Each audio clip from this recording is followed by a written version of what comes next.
በስመ አብ ወወልድ ወመንፈስ ቅዱስ አሐዱ አምላክ አሜን። ሰኔ 19 ስንክሳር። በዚህችም ቀን 5 ጭፍሮች በሰማዕትነት ሞቱ።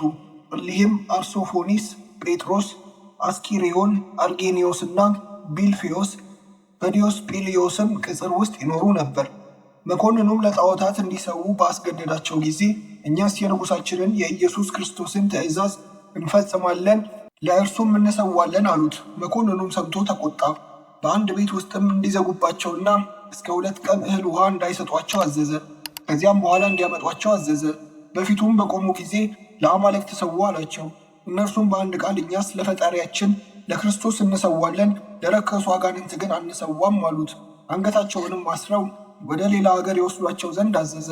አርጌኒዮስም ወንድሞቹን እኔ የእውነት እነግራችኋለሁ የእግዚአብሔር መልአክ አምስታችንንም በስማችን ሲጠራን ሰምቼዋለሁና አላቸው። ዳከስ ወደሚባል መኮንንም ባደረሷቸው ጊዜ መኮንኑ አስቀድሞ አርሶፎኒስን ወስዶ ለአማልክት ሰዋ አለው። እምቢ ባለውም ጊዜ በፈረስ ጅራት ላይ አስረው በከተማ ውስጥ እንዲጎትቱትና እንዲያዞሩት አዘዘ። በመለሱትም ጊዜ በውሽባ ቤት ማንደጃ ውስጥ ፊቱን እንዲያጠወልጉ ታዘዘ። ሁለተኛም እስከሚጨነቅ ድረስ በሰረገላ ውስጥ አስረው ቁልቁል ሰቀሉት። ሃይማኖቱንም ጠብቆ ክብር ይግባውና ለጌታችን ነፍሱን ሰጠ። ሁለተኛም ጴጥሮስን አቀረቡት። ዳክስም ለአማልክት ሰዋ አለው። ትእዛዙንም ባልተቀበለው ጊዜ እንዲያሰቃዩትና እንጨት ተክለው ዘቅዝቀው እንዲሰቅሉ ታዘዘ። ሁለተኛም ምድሩን ቆፍረው ከትከሻው በታች ቀብረው በቅሎችን በላዩ እንዲነዱበት አዘዘ። ይህንንም እግዚአብሔር እየረዳው ታገሰ። ከጉድጓዱም ባወጡት ጊዜ ከስቃዩ ብዛት የተነሳ ስጋው ጠወለገ፣ መናገርም ተሳነው። በግንድ ውስጥም አስረው ጣሉት። ከዚህም በኋላ አርጌኒዮስን አቀረቡት። ዳክስም ለአማልክት ሰዋ አለው። እምቢ ባለውም ጊዜ እስከሚገድሉት ድረስ ያሰቃዩት ዘንድ አዘዘ።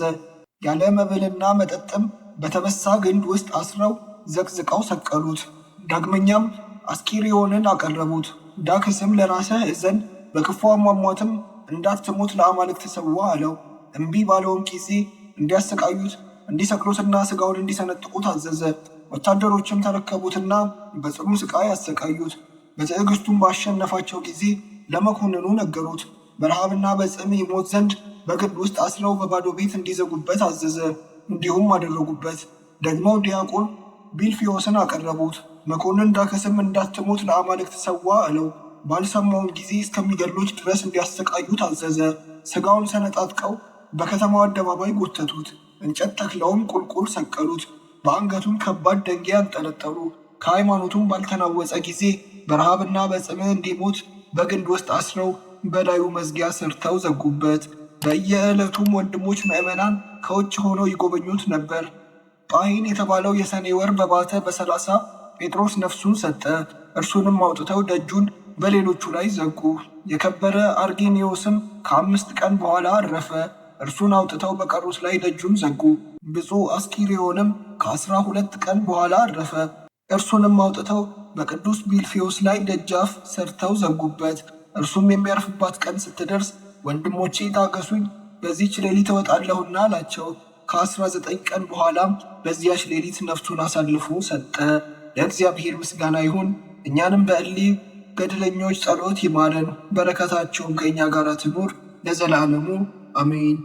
በዚህችም ዕለት የደብረ ቋዓት ቅዱሳን አባቶቻችን መታሰቢያ ነው። በረከታቸው ከእኛ ጋር ትኑር ለዘላለሙ አሜን።